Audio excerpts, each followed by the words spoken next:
한영규 해설위원과 함께 코로나19 상황 또 백신 접종에 관해서 자세히 알아보겠습니다. 어서 오십시오. 어서 오세요. 예, 신규 확진자가 오랜만에 300명대로 떨어졌습니다.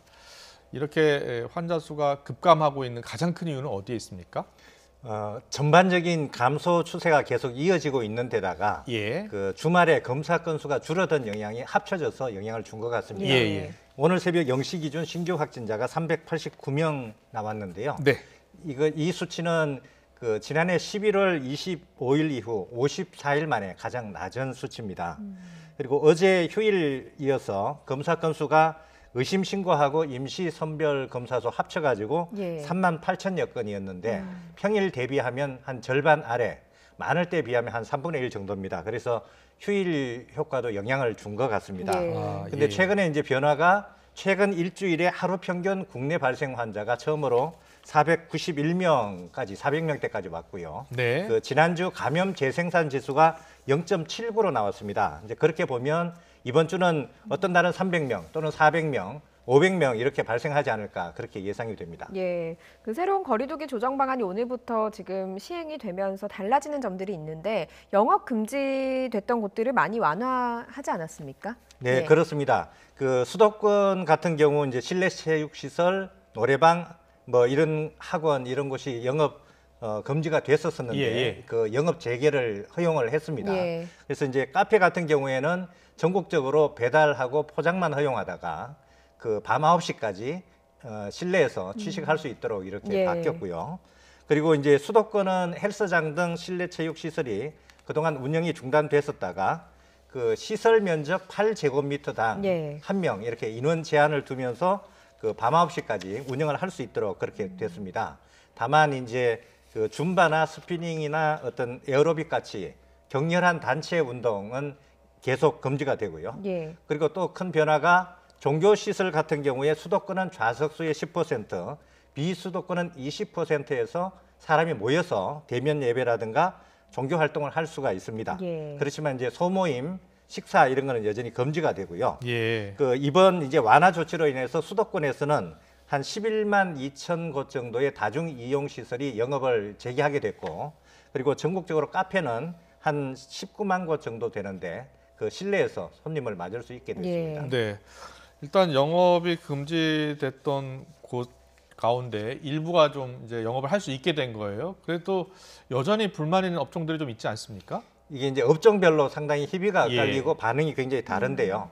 카페 같은 경우에는 매장 내에서 취식이 이제 가능하게 됐기 때문에 굉장히 환영한다는 그런 입장이고, 헬스장이나 노래방 같은 경우는 다시 문을 열게 돼서 숨통이 좀 트였다. 그래서 다행이다. 이런 반응과 함께 다만 그 인원 제한이 좀 까다로워서 거기에 대해서는 좀 아쉬움을 나타내고 있고, 식당이나 주점 같은 경우에는 영업시간이 밤 9시까지인데 사실은 밤 10시나 11시까지 좀 연장해 주기를 희망했었습니다. 그렇지만 밤 9시로 그대로 이제 영업시간 제한이 유지되다 보니까 좀 실망한다. 그런 반응이 있고요. 그러다 보니까 이제 지자체 가운데 대구시하고 경주시는 그 다중 이용 시설의 영업을 밤 11시까지 허용하겠다 이렇게 발표를 했다가 이게 이제 중앙 정부하고 협의가 안 됐고 또 풍선 효과가 나타날 우려도 있고 다른 지자체에서 반발하고 이러다 보니까 철회하는 그런 일도 있었고요.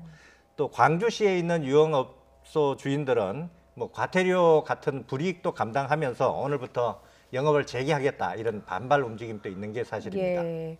그리고 또 설 연휴 특별 방역 대책도 나왔습니다. 지난 추석 연휴에도 좀 고향을 방문하는 거 자제해달라고 했는데 이번에도 마찬가지인 거죠? 네, 지난해 추석 연휴와 거의 비슷한 내용의 설 연휴 특별 방역 대책이 나왔습니다.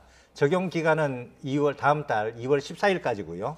그 내용은 그 고향이나 친지 방문 그리고 여행을 자제해달라 그런 당부입니다. 그리고 철도 같은 경우는 창가 좌석만 팔게 되고 고속도로 통행료는 받게 되는 유료로 운영이 될 것 같습니다. 그리고 추모, 성묘 같은 경우는 온라인으로 할 수 있도록 이렇게 그 준비를 한다 그런 내용입니다. 네, 알겠습니다. 그리고요, 노르웨이에서요 백신 접종을 맞은 고령자 29명이 사망했다는 뉴스가 있었잖아요. 이와 관련해서 정부가 앞으로 우리나라 백신 접종 계획할 때 참고하기로 했죠?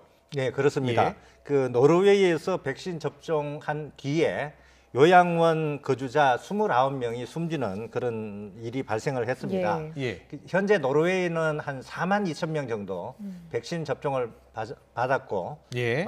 그 백신 종류는 전부 화이자 백신입니다. 예. 네. 이제 그 가운데 75세 이상이고 심각한 기저질환이 있는 요양원 거주자 29명이 사망한 것인데요. 예. 그래서 이제 노르웨이 의약품청에서 13명에 대해서는 부검을 하면서 지금 조사를 하고 있습니다. 그 백신이 영향을 미치지 않았을까 이렇게 조사를 하고 있는데요.